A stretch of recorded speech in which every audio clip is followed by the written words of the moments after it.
چونکہ نفس بھی اندر ہے اور وہ پوری طرح سے اپنی بھی کوشش میں لگا ہوا ہے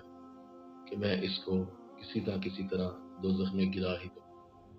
لہذا وہ بھی اپنی کوشش جاری رکھتا ہے، اور ادھر سے باہر شیطان بھی اپنا باہر کے جتنے بھی معاملات ہیں ان کے ذریعے وہ انسان کو گمراہ کرتا ہے۔ اب دیکھیے، جو درمیان میں ہستی ہے انسان کی،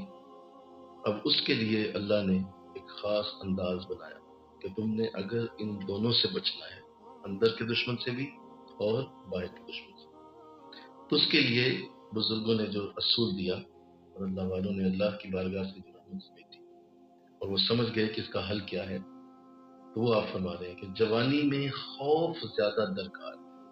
کہ اس عمر میں تمہیں اللہ کا خوف زیادہ ہونا چاہیے،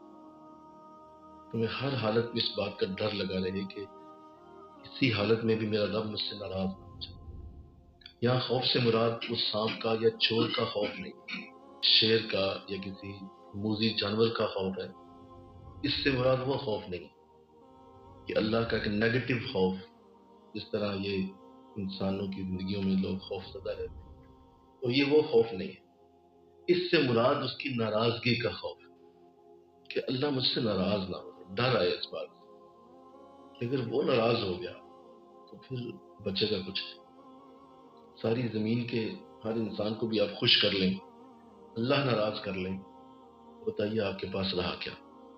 اور ساری زمین کے انسان کو آپ ناراض کر لیں، اللہ کو خوش کر لیں،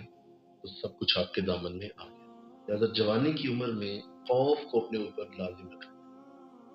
میرا رب مجھ سے ناراض نہ ہو جائے۔